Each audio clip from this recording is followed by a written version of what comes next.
July 18, 2023. This is the S&P 500 2000 tick chart e-futures mini on the NinjaTrader 8 platform. You can look it down at the descriptions below to see where I actually saw setups, or where I think I saw setups, as well as where I took my trade. So unlike yesterday, there was a very, very strong, decisive bullish rally. It came in what I saw two legs. One leg pulls back, second leg. Now I did debate drawing it as one gigantic leg, but at this point, when this was fully developing, when this larger channel would have been drawn, it wouldn't have helped in the trading because it was already too late in the day. So I found it better to have it as two legs. This is the pre-market highs and pre-market lows. There wasn't much respect given to it. I mean, maybe down to the bottom as a support, but it never came back after that, shortly after the opening trade. There was only one piece of real economic data that would have moved the markets. It came at 5:30 as they usually does, and it was the core retail sales. And it looked like the market didn't really pay that much attention to it, and then it just kind of rallied pretty hard. So I'm going to get into the trades right now.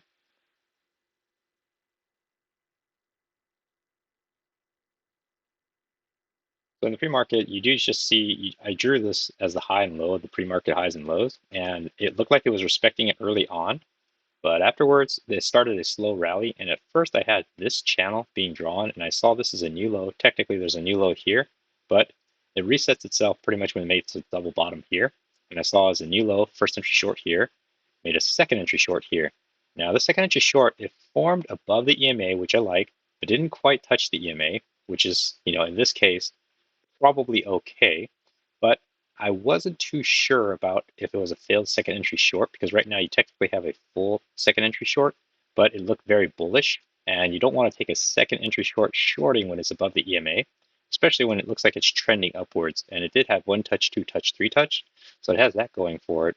The signal bar is so-so, but by the time this candle closes, I felt it was too late to drop in an order here, because I don't have to drop it right here, and I'm looking to get about 6 ticks to get a full 1 point move out of it. And I wasn't sure if I'd actually get bumped up at the top where the top of the trading range was. So just a couple things I saw, but I didn't think it was good enough for me to enter a trade. As you can see, it moves up, it breaks out as an overshoot, comes back up again. And from here, there is a second entry long here, but if you took it, it's a little risky because it's right below and right at the EMA. It would have failed and likely stopped you out right here. So it's actually a third entry long here, but even then, third entry long wasn't convincing enough or a nice enough setup because it didn't touch the EMA. Then prices broke out and continued moving up. At this point, when I saw this, I did draw this orange or this beige channel going up, and I did have it a little bit tighter touching here, and then later I had it confirmed here. And this was kind of a consolidation congestion right here with a slight bearish bias, but it kind of chopped sideways until it kind of touched the end where the support was and it took off. I didn't see any real clean setups here. And if you did take a trade, you'd have to really pretty much just scalp for less than a point. And I wouldn't want to just jump in and out of trades, just trying to scalp like something less than a point, because it would just drive up a lot of commissions. So then prices continue moving up. Right here, I saw my second setup. It almost, well, depending on what you interpret and what you saw, you could see this as an overshoot. I saw this as a slight overshoot, but there was really only maybe one close outside, so I didn't really give it too much heed as an overshoot to expect another overshoot on this side. But I did see, if you zoom in, you do get first entry long here, pulls back, and it's getting ready for a second entry long. So I don't know at the time, but every time I see things like this, I'm always looking if there's a second entry long or second entry short. And so a second entry long is confirmed right here. So at this point, I think this channel is valid. But the problem is when I saw this, I didn't have an order ready because it's a very doji-ish bar. It is bouncing off the bottom and is confirming the bottom of this channel, which is great. And there's enough room to scalp out for 1 point before you hit this potential downtrend coming down. So there is a couple things going for it, but I was unsure if this would find, if it moves up, it would find rejection, come back down, because it's coming right against the EMA as well as coming against this downtrend. And here, I took an entry, I take it one tick above, so it'd be right at 45.67. And I had to get out around 45.68, which you would, and maybe 45.25 or 45.50, but you're getting pretty close to the top of this potential resistance coming from the EMA and the descending channel. So I wasn't 100% sure, and I just said I should just wait to see if there's a confirmation set up in the form of a higher low. So then it here, after it flashes up, comes back down, and it feels too late to try to jump on this trade now because you certainly wouldn't want to take it up here. And you could put it one tick above the original signal bar. But again, I still wasn't sure, so I decided to wait for a confirmation. It moves up, comes back down, and here you get your confirmation set up. Unfortunately, I wasn't at my desk at this time. I was completely out of the house, but this is actually a possible trade with a confirmation of second entry long. It closed above the EMA and it's bouncing off the bottom of this channel, which is got like several things going for it. It got, clean setup. It's forming above the EMA, which is good. It also bounced and confirmed the second entry second entry long, and it's bouncing off this confirmed beige line. So this is, I think, a worthwhile trade to have taken. It looks like it would have worked. Prices continue moving up. Now it comes up and touches the top of the orange channel, and now I'm wondering if it's going to be a rejection. I do draw the smaller channel going up, and here it looks like it's going sideways. It breaks, it makes a new high, but it's still within this orange channel technically. Now it looks like it's having some trouble. It's going into this trading range consolidation. This is just junk right here because there's just too many doji candles. It's hard to trade things like this because the tug of war is very strong when you have the open and close right at the same point. Not the open and close, but the open and close and the highs and lows are kind of clearly above and creating these big tails. So you don't really know which side is in control. So that tells me I should just wait. Prices continue moving down. Again, this bottom support of this beige channel is holding really well. So clearly you're in a bullish trend now, and I'm only looking for bullish setups because I don't want to counter trend trade unless I see a definitive move or indication that prices are coming back down, and you don't quite have that yet. So you do have this big flash down based upon, as far as I could tell, no news. And it looks like it's breaking out, but this is an overshoot. So you're wondering if it's going to come back and make an equal symmetric overshoot on this side. Comes up, it does pretty much make a symmetric overshoot on this side, but you don't have any setup. You do have a first entry short. You technically have a second entry short right here. And you could, if you wouldn't want to go short because the bias is clearly bullish, but if you decide that this is potentially setting up for second entry short, you'd have to take it one tick above this double micro double top. Unfortunately, the signal bar is terrible. It's a doji. Again, you don't know who's going to win the tug of war. Although you could probably feel that the bulls are in control. However, you don't really know that because this could be the start of one leg down, pull back, and a second leg down in the correction. I certainly didn't, so I left it alone. Prices continue moving. Chops within this trading range, then it breaks out. And at this point, I do draw this orange channel going up at one touch, two touch, and then there's clearly enough touches up here. So it looks like it's working within a range. I do see potentially failed second entry short. So I saw this as a new low.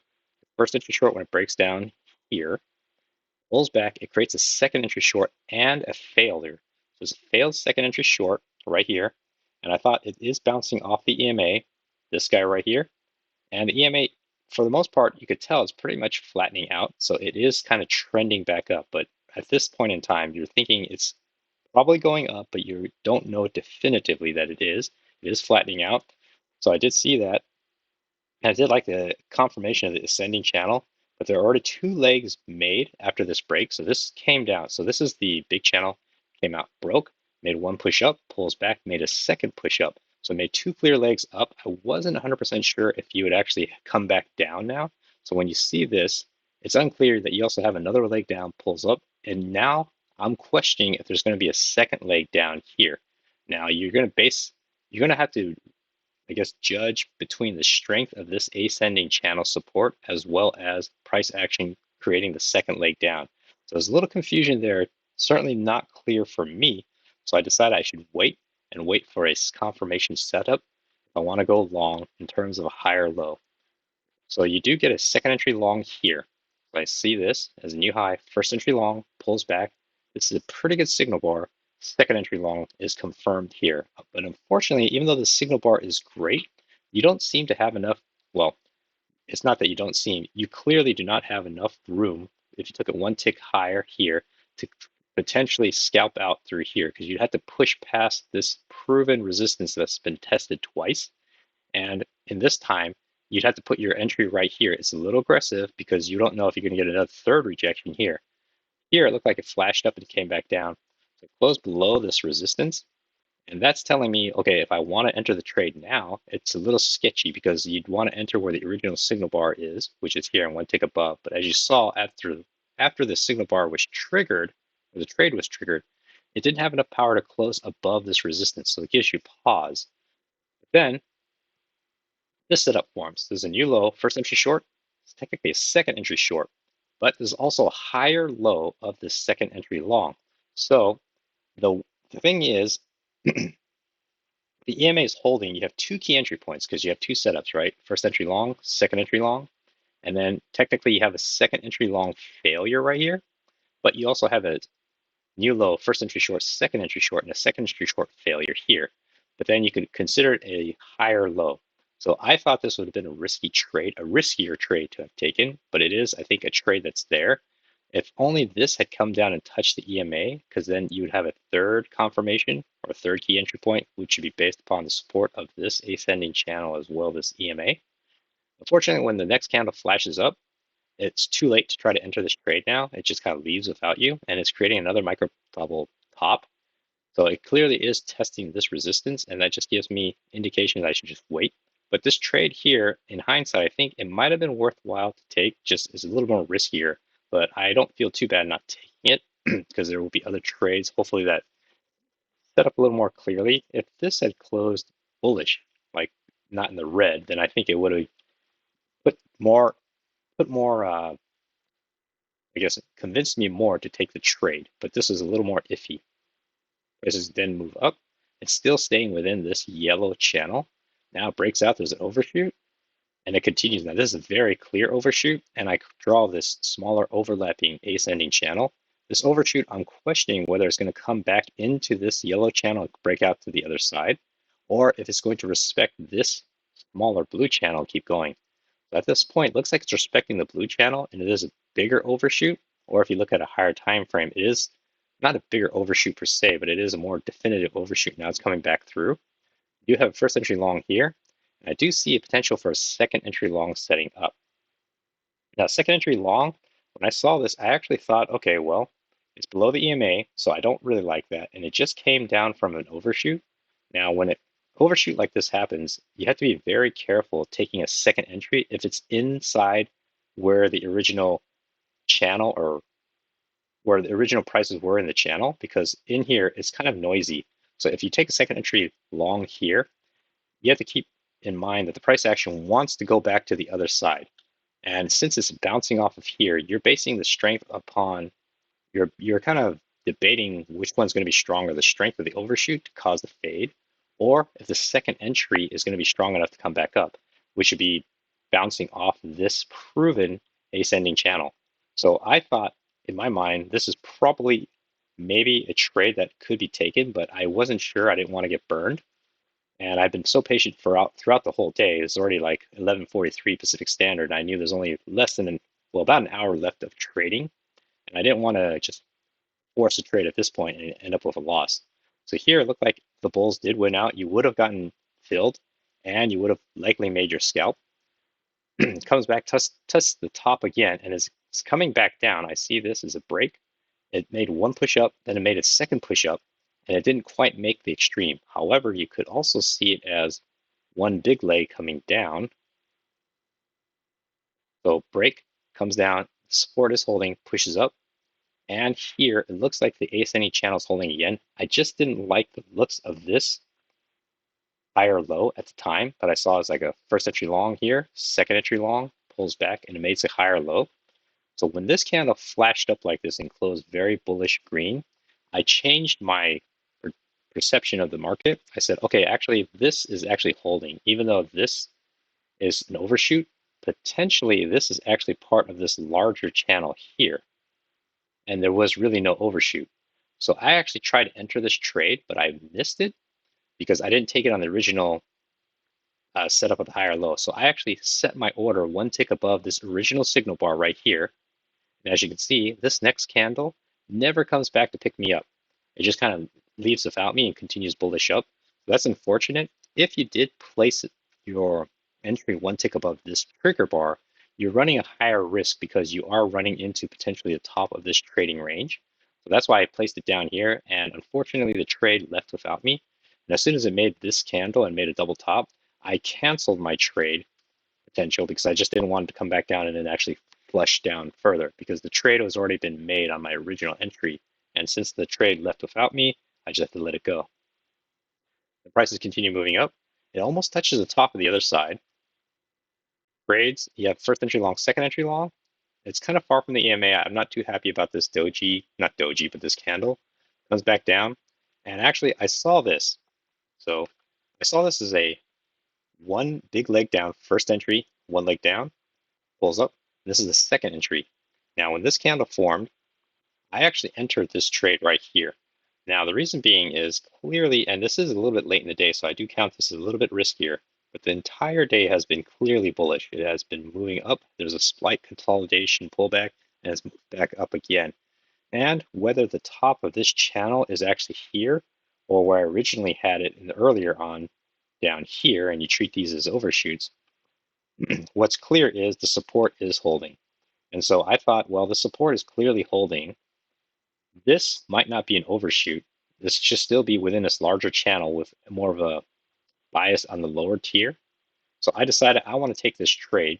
And actually, I took this trade when it actually flashed up and it looked very solid green. I put in my entry hoping to get filled. It did get filled and it came back and closed right where it opened. That made me a little nervous because I will admit that this candle isn't the best signal bar to have taken. If it was green, I think there would have been more. There would have been less hesitation, but it still could have played out the same way. And it chopped sideways, and my stop loss was down here.